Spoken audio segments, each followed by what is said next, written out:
আল্লাহ পাক রব্বুল আলামিন কুরআনুল কারীমের মধ্যে বললেন, ইয়া আইয়ুহাল্লাযীনা আমানুত্তাকুল্লাহ হাক্কা তুকাতিহি ওয়া লা তামুতুন্না ইল্লা ওয়া আনতুম মুসলিমুন। আল্লাহ পাক রব্বুল আলামিন জানিয়ে দিলেন, ইয়া আইয়ুহাল্লাযীনা আমানুত্তাকুল্লাহ, ও ইমানদারের দল, তোমরা আমি আল্লাহকে ভয় করার মতো ভয় করো। আর তোমাদের মাঝে একদিন মৃত্যু চলে আসবে, তোমরা একদিন ইন্তেকাল করবা। সেই মৃত্যুর আগে তোমরা আমি আল্লাহকে ভয় করার মতো ভয় করো। আর মৃত্যুর আগে মুসলমান না হয়ে কবরে শোনা।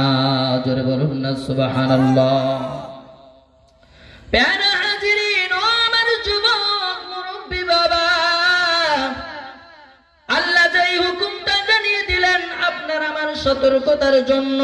পৃথিবীর মাঝে চলতেছি, দুনিয়ার রং তামাশায় ব্যস্ত হয়ে পড়েছি, আখিরাতের কথা একবারের জন্য চিন্তা করি না। জান্নাত জাহান্নামের কথা একটিবার ভেবে দেখি না। যেমনি মন চাই সেমনি ভাবে চলতেছি। না না, এভাবে চললে আপনি আমি জান্নাতে যেতে পারবো না। আপনার আমার একটাই দাবি, সেটা হলো ইন্তেকালের পরে, মারা যাওয়ার পরে আপনার আমার ভাগ্যটা যেন ভালো হয়, আপনি আমি যেন জান্নাতের বাসিন্দা হতে পারি। এটাই আপনার আমার চাওয়া, ঠিক কিনা বলে? কিন্তু এই চাওয়া যদি পূরণ করতে হয় এমনি এমনি পারবেন না।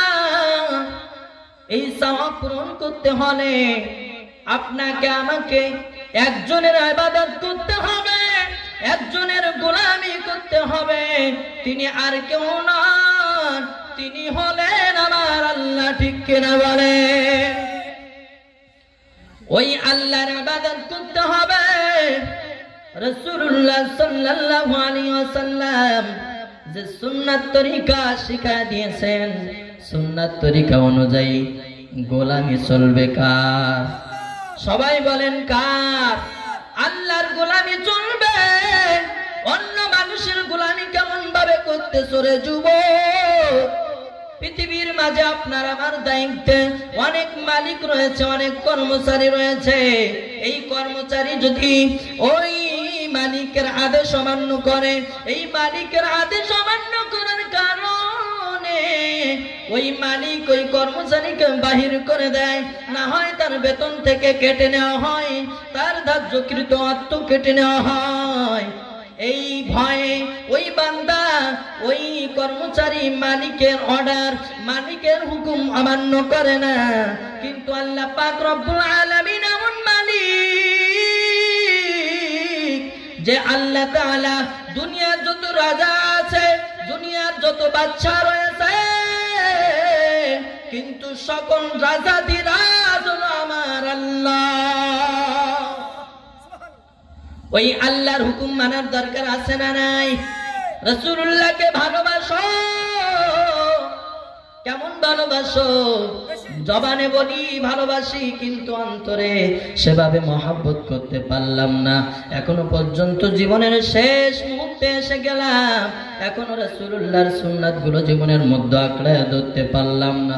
দুঃখ কষ্ট কোথায় রাখবো? মুসলমান যদি নবীর আসে, নবীর সুন্নাত গুলো যদি না মানতে পারো, ওই অন্য ধর্মের মানুষেরা এসে নবীদের সুন্নাত গুলো মানবে না। এগুলো যদি মানতেই হয় তাহলে আশিক রাসূল আল্লাহর খাঁটি গোলামেরা মানবে, ঠিক কিনা বলেন? ও আমার এলাকাবাসী, ও আমার মুরব্বী বাবা, পর্দানিশীন মা বোনেরা, গুনার কাজ করতেছো, পর্দার হুকুম লঙ্ঘন করে চলতেছো রে মা। একটিবার চিন্তা করলে না পরপুরুষের সামনে যাওয়ার কারণে তুমি মা দায়ুস হয়ে গেলে? একটিবার চিন্তা করলে না রে মা? জাহান্নামের আগুনের ভয় করো, আর কত অবহেলা করে চলবি রে মা? ও আমার আব্বা, তোমাদের হাতে পায়ে ধরে আমি আপনাদেরকে জানাইয়া যাই, তোমরা আর এভাবে অলসতার সাথে চলিও না, কারণ জাহান্নামের আগুনের তাপ এত কঠিন, জাহান্নামের আগুন সহ্য করার ক্ষমতা কারো আছে? কারো আছে? জাহান্নামের আগুন কেউ সহ্য করতে পারবে না। জাহান্নামের আযাবে যে ফেরেশতারা থাকবে, এই ফেরেশতাদেরকে আল্লাহ পাক রব্বুল আলামিন কেমন ভাবে সৃষ্টি করেছেন, যারা আযাব দিবে তাদের কান দুইটা আল্লাহ পাক রব্বুল আলামিন বধির করে দিয়েছে, তারা কানে শুনে না। আপনি আমি আযাবের মধ্যে গ্রেফতার হওয়ার পর চিৎকার করব, কেমন চিৎকার! দুনিয়ার বুকে মানুষ অনেক চিৎকার করে, কিন্তু কণ্ঠ দিয়ে কখনো জন্য রক্ত বাইর হয় না, হয়তো কণ্ঠটা ভেঙে যায়, কিন্তু জাহান্নামের আগুনের তাপ সহ্য করতে না পেরে মানুষগুলো এমন চিৎকার দিবে, এমন চিৎকার দিয়ে কান্না করবে যে এই কান্না করার কারণে মানুষের গলাগুলো চিরে চিরে গলা থেকে রক্ত বাইর হবে। জোরে বলুন আল্লাহু আকবার। এত চিৎকার করার পরেও জাহান্নামের ফেরেশতারা এই চিৎকারের আওয়াজ শুনতে পারবে না, কারণ তাদেরকে বধির করে দেওয়া হয়েছে, তারা কানে শুনে না। ও পৃথিবীর মানুষ, তাদেরকে অন্ধ করে দেওয়া হয়েছে। কেমন আযাব আপনাদেরকে দিবে, আমাকে দিবে, জাহান্নামের মানুষদেরকে কেমন আযাব দিবে, এই আযাব তারা দেখতে পায় না, তারা দেখতে পাবে না।